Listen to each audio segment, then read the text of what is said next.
I was kind of disappointed. Sloppy practice today. At this point, installation's pretty much over. So there's a lot of guys to me that, especially young guys, have to understand how serious it is if they want to get on the field and go play. Older guys, you see them execute, you see them do things. But the young guys, they got to understand, the time commitment that they have to put in on their own. If they, we only get 15 practices out here, and the time they're going to have to put on their own to know what they're doing when they get out here, the extra study, and they can't just show up here, expect to learn everything in practice, and then they will see you 2 days from now, or I'll see you just tomorrow at the meeting, and I'm going to spend my time in the meeting, and then go home and not do the extra things. There's little mental errors that disappointed me at this point with a lot of young guys. Morrow had a pretty big day. What have you seen from him? You see drops. Some drop to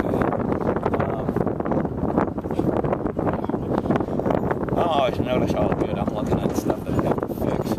I did okay. Made some plays when the opportunity. Here's the thing: if you have opportunities to make plays, you got to make them.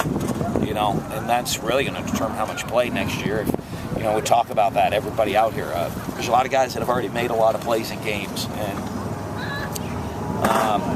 so a lot of times you won't see us put them in situations. I know scrimmages, who wins, who loses, guys do stuff. I don't know how in the end real it is or what an indication it is, because you're really looking to accomplish or put guys in situations to see if they're ready to go make the play. So I guess if you had 3 touchdowns, that's pretty good. In my mind, should have 5 then.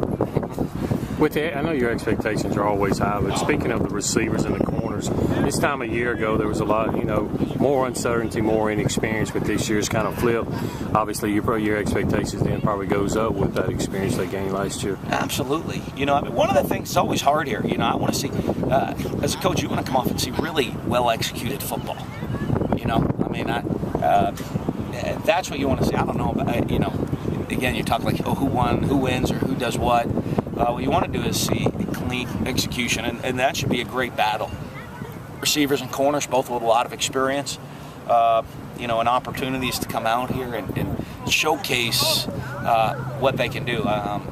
They shouldn't be having to make tons of corrections. They should know what they're doing. They should get better at doing it every single practice. A good bit of red zone and then 2 minutes of offense today. Is that the kind of thing you do this point of camp?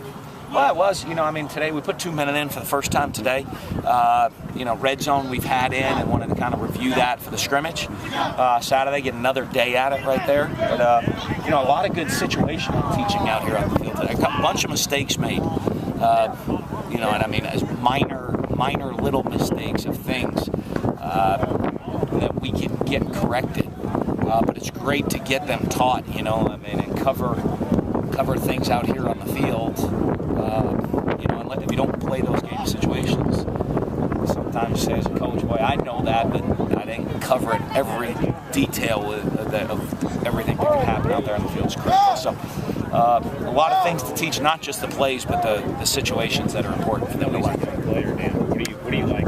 Just like how Richie ran right there in the spring. He got a lot of time last year, but he can make that next step. That's what we expect out of him. Expect them, like you said, we would have a 1A and a 1B defense. We're going to have 22 starters on defense, so, they get treated as if they're starters, and we expect them to play as a starter for us. So, but I do think Richie's done a good job, has good leadership, has good knowledge of the defense, and I think he's becoming much more of a natural playmaker instead of thinking and just trying to do his job. He knows what to do, and he's making plays, and that's the development player that you want to see. How do you correct those mistakes by the young guys? There's only so much you can do as a coach to get them in on non-practice days. What do you do to try to get them here? That's everything. We address it out here on the field. We'll cover it in meetings, but a lot of these things now, they got to go. To me, a mistake that we correct, I have no problem guys making mistakes. Don't make the same mistake 2 or 3 times over. And mental errors is to not. There's 3 types of learning: knowing what to do, how to do it, and why we do it. If you don't know, though, you can control the what. That's just you sitting there studying and knowing what to do. How to do it, then we got to coach all of those things. The technique, why we do it, tells you then everybody understands the program.